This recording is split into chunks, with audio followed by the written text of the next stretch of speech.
अरे भाई, इतनी कड़कती धूप में चलते चलते मैं तो परेशान हो गया हूँ। अरे हाँ भाई, धूप तो बहुत जोर की है और इस रेगिस्तान में तो कहीं पानी भी नहीं है। मुझे तो बहुत जोर की प्यास लगी है। अरे भाई, चलते रहो, हो सकता है हमें कहीं ना कहीं पानी पीने को मिल ही जाए। उन तीनों को चलते चलते शाम हो जाती है।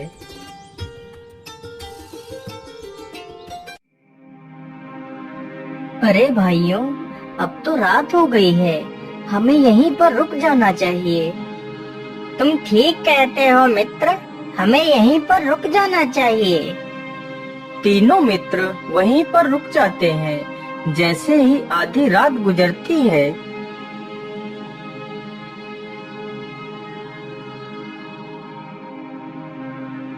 अरे मित्र, उधर तो देखो, वहाँ पर कोई वस्तु चमक रही है। चलो चलकर देखते हैं। अरे हाँ हाँ, मुझे लगता है या तो कोई चमकदार वस्तु ही है। चलो चलकर देखते हैं। नहीं मित्र, हमें इतनी रात्रि में यहाँ से कहीं नहीं जाना चाहिए। हम सुबह होते ही यह देख लेंगे कि वह चमकदार वस्तु क्या थी।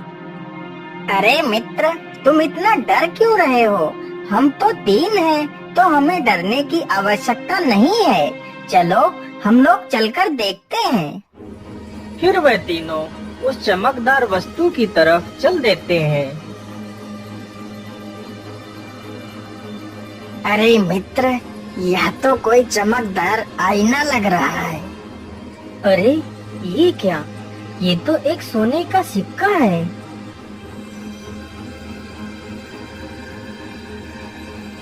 अरे हाँ मित्र, यह तो एक सोने का सिक्का ही है।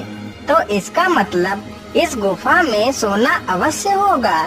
चलो मित्र, हम लोग इस गुफा के अंदर चलते हैं। नहीं मित्र, इस समय हमारा इस गुफा में जाना ठीक नहीं होगा।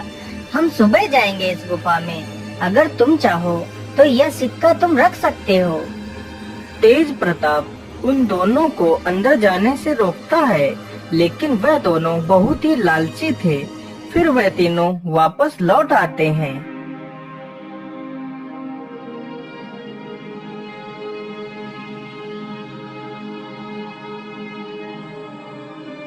अरे मनिक भाई, मुझे लगता है अब तेज प्रताप सो गया है। चलो हम लोग चलते हैं और गुफा में देखते हैं सोना कहाँ पर छिपा है। फिर वह दोनों चुपचाप उठकर गुफा की ओर निकल पड़ते हैं। अरे मित्र, यह गुफा तो कितनी डरावनी है। हाँ हाँ मित्र, गुफा तो बहुत डरावनी है, लेकिन सोचो, यदि हमें खजाना मिल गया तो हमारा जीवन बदल जाएगा। अरे मित्र, इस दरवाजे के पीछे क्या है?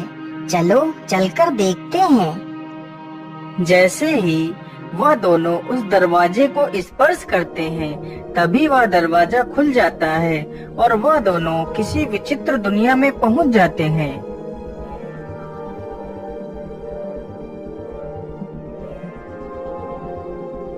कौन हो तुम दोनों? कहीं तुम दोनों पृथ्वी लोक से तो नहीं आए हो? हाँ हाँ, हम लोग पृथ्वी लोक से ही आए हैं, लेकिन तुम लोग कौन हो और ये कौन सी दुनिया है? हम दोनों इस राज्य के सैनिक हैं। चलो हमारे महाराज के पास चलो। अरे मित्र, हम ये किस मुसीबत में फंस गए हैं? हमने अपने मित्र की बात ना मानकर बहुत बड़ी भूल कर दी है। अब पता नहीं हमारा क्या होगा।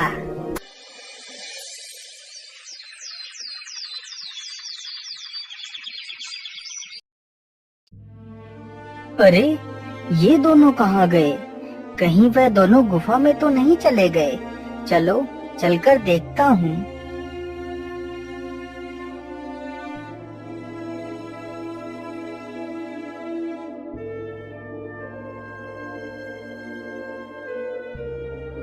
अरे ये क्या? ये दरवाजा कैसा? इस पर तो कुछ लिखा भी है, लेकिन या तो किसी दूसरी भाषा में लिखा हुआ लगता है। अरे ये क्या लिखा हो सकता है? ये दरवाजा एक विचित्र दुनिया में ले जाएगा। यदि आपने राजा की मांग पूरी की तो राजा आपको धन धान्य से भर देगा। अरे आखिर उस राजा की मांग क्या हो सकती है? चलो चलकर देखता हूँ, कहीं मेरे दोनों मित्र उसी राजा के पास तो नहीं फंसे हुए हैं।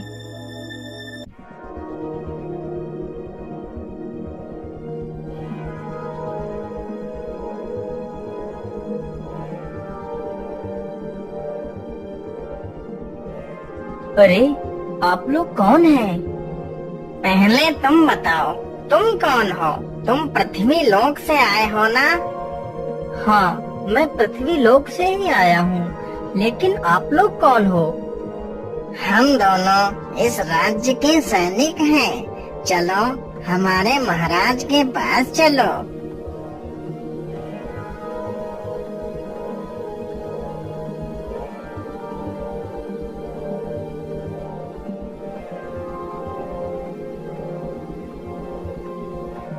कौन हो तुम और यहाँ क्यों आए हो? महाराज, मैं एक व्यापारी हूँ। मैं अपने दो मित्रों के साथ यहाँ से गुजर रहा था, तभी मेरे दो मित्र आपकी इस विचित्र दुनिया में आ गए हैं। मैं उन्हें ही ढूंढने के लिए आया हूँ महाराज। हाँ हाँ, तुम्हारे दोनों मित्र हमारे पास बंदी हैं, लेकिन वह दोनों दिल के बहुत ही दुष्ट तथा लालची हैं। यहाँ तुम आ तो अपनी मर्जी से सकते हो, लेकिन अपनी मर्जी से जा नहीं सकते। जब तक तुम लोग मुझे इस श्राप से मुक्त नहीं कराओगे, तब तक यहाँ से कोई नहीं जा सकता। लेकिन महाराज, आपको ये श्राप किसने दिया था? ये श्राप मुझे एक ऋषि ने दिया था। यह बात उन दिनों की है जब मैं एक बहुत ही क्रूर तथा घमंडी किस्म का राजा था। लेकिन महाराज, हम कहाँ जाएंगे? इस राज्य को छोड़कर हम कहाँ जा सकते हैं महाराज? दया करो महाराज, इस बार सूखा पड़ने की वजह से कोई भी फसल नहीं हुई है महाराज, तो हम आपको कर कहाँ से दे महाराज? दया करो महाराज। तुम जैसे निकम्मों के लिए हमारे दिल में कोई दया नहीं है। यदि तुम्हें इस राज्य में रहना है तो कर पूरा देना पड़ेगा, चाहे फसल हो या ना हो, मुझे कर चाहिए। एक दिन की बात है, राजा अपने बगीचे में टहल रहा था।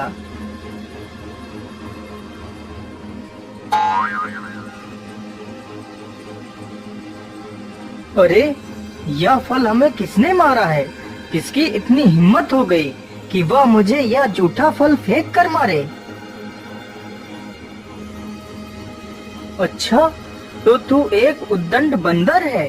तेरी इतनी हिम्मत, रुक अभी तुझे मजा चखाता हूँ।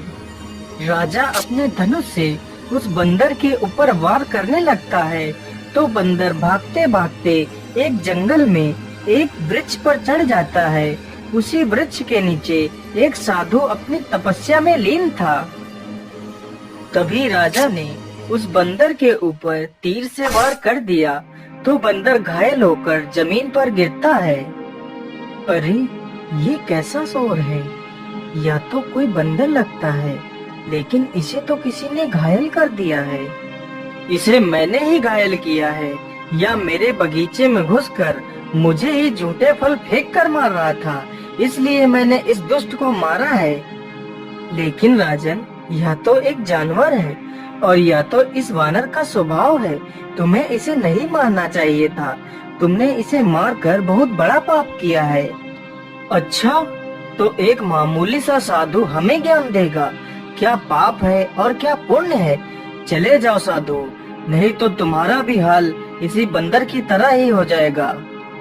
अरे मूर्ख राजा, तू तो बड़ा ही अहंकारी है। इस मासूम को मारकर तुझे इसका कोई आभास नहीं। मैं तुझे श्राप देता हूँ। जिस अहंकारी मुख से तू इतने कटु वचन बोल रहा है, तेरा यह मुंह वानर का हो जाएगा और तू और तेरा राजमहल एक विचित्र दुनिया में खो जाएंगे। क्षमा महात्मन, क्षमा, मुझे क्षमा कर दीजिए महात्मन, मुझसे बहुत बड़ी भूल हो गई। मैं अपने राजस्व में आकर बहुत अहंकारी और बहुत ही क्रूर हो गया था, परंतु मुझे माफ कर दीजिए, मेरी भूल का आभास हो चुका है। मुझे इस वानर वाले सिर से मुक्त कर दीजिए बाबा, अब मैं जीवन में कोई पाप नहीं करूँगा। हे अभिमानी राजा, मैं अपना श्राप वापस नहीं ले सकता, लेकिन जिस दिन कोई पृथ्वी लोक का नेक दिल इंसान तेरी इस विचित्र दुनिया में आकर तुझे स्पर्श करेगा तो तेरा ये श्राप टूट जाएगा और तू वापस अपने वास्तविक रूप में आ जाएगा। तब से लेकर आज तक हमारा ये राज्य इस गुफा में ही समाया हुआ है, लेकिन यदि तुम एक नेक दिल इंसान हो तो तुम्हारे स्पर्श करने से मैं वापस अपने वास्तविक रूप में आ जाऊंगा और अपने पृथ्वी लोक पर वापस लौट सकूंगा। यदि तुमने मुझे ठीक कर दिया तो मैं तुम्हें इतना धन दूंगा कि तुम्हारी 7 पुश्तें बैठकर खाएंगी। ठीक है महाराज, लेकिन मुझे आपके धन की कोई लालसा नहीं है। यदि मेरे स्पर्श से तुम्हारा भला हो सकता है तो मैं तुम्हें अवश्य इस श्राप से मुक्त करूंगा। फिर वह आदमी जैसे ही राजा को स्पर्श करता है, अरे ये क्या, ये तो चमत्कार ही हो गया, मैं तो अपने वास्तविक रूप में आ गया। हे नेक दिल इंसान, तुम्हारा लाख लाख धन्यवाद। फिर उस राजा का पूरा राजमहल वापस पृथ्वी लोक पर आ जाता है। फिर वह तीनों मित्र बहुत सारा धन लेकर वहाँ से वापस अपने राज्य की ओर लौट जाते हैं।